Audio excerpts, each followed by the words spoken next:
Liquor case దర్యాప్తు మరింత వేగవంతమైందని చెప్పాలి. ఈ దర్యాప్తులోనే మాజీ మంత్రి నారాయణస్వామి సెల్ ఫోన్ ని ఎఫ్ఎస్ఎల్ కు పంపేందుకు కూడా ఇప్పుడు కోర్టు అనుమతి ఇచ్చింది. ఇక విజయవాడ ఏసీబీ కోర్టు ఆదేశాలతో ఎఫ్ఎస్ఎల్ కి ఇప్పుడు నారాయణస్వామి సెల్ ఫోన్ ని తరలిస్తూ ఉన్నారు. మరోవైపు ఇదే కేసులో నారాయణస్వామిని కూడా సిట్ అధికారులు విచారించారు. అలాగే ఏవైనా కీలక ఆధారాలు లభిస్తాయా అన్న కోణంలో కూడా ఇప్పుడు ఎఫ్ఎస్ఎల్ రిపోర్ట్ కోసం ఎదురు చూస్తున్నారు. ప్రతి ఒక్కరు కూడా ఆ సెల్ ఫోన్ లో ఏమున్నాయి, ఎవరికి సంబంధించిన డీటెయిల్స్ ఉన్నాయన్న దానిపైన ఉత్కంఠ నెలకొంది.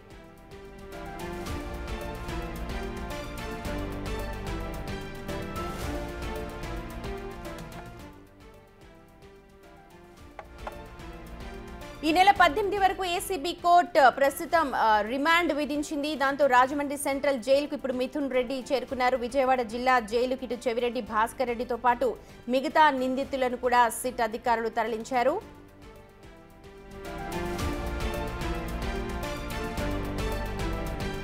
ఎప్పట్లాగే ఏసీబీ కోర్టులో మళ్లీ చెవిరెడ్డి భాస్కర్ రెడ్డి తన గోడును వెళ్లబోసుకున్నారు.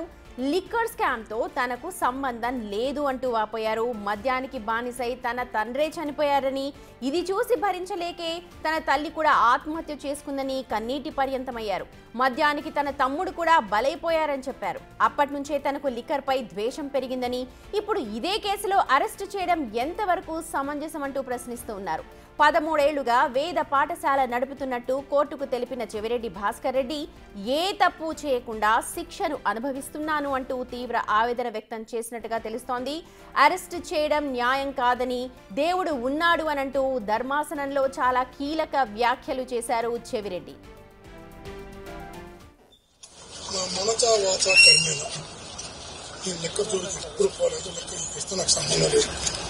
నేను 7వ తరగతి చదివేటప్పుడే మా నాన్న తాగుడు వల్ల మా అమ్మ ఆత్మహత్య చేసుకున్న దాకెళ్ళి నా కళ్ళతో చూశాను. అదే తాగుడు మానలేక మా నాన్న చనిపోయాడు. అదే తాగుడుతో నా తమ్ముడు జరిగిన తర్వాత ఈ రోజు వరకు నేను లిక్కర్ జోలికి వెళ్ళలేదు. లిక్కర్ని ద్వేషిస్తాను, లిక్కర్ జోలికి కేసులు కట్టచ్చు, అరెస్టులు చేయొచ్చు. నేను దానికి బాధపడ్డాను లేదు.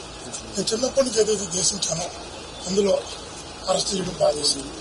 ఇంకోటి కూడా చెప్తున్నా, చిన్నప్పటి నుంచి దేశించాను లిక్కర్ కేసులు మనసుకు బాధేస్తాను.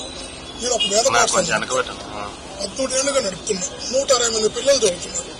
160 మంది పిల్లలు చదువుతున్న వ్యాట్స్పాల్ నడిపే నేను తాగుడుకు అలవాటు పడ్డా, మద్య వ్యాపారం చేస్తే ఆ రోజు నైతికంగా హక్కు కోల్పోతాను.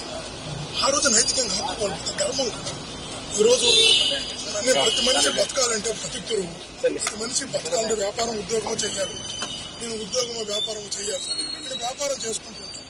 ఈ వ్యాపారాన్ని లిక్కర్తో సంబంధం నుండి మీకు చెప్పుతున్నా, లిక్కర్తో సంబంధం నుండి ఒక ఆస్తి కొని ఉన్నా, ఒక దాంట్లో పెట్టుబడి పెట్టున్నా, మీరు అటాచ్మెంట్ కాదు స్వాధీనం చేసుకోవచ్చు.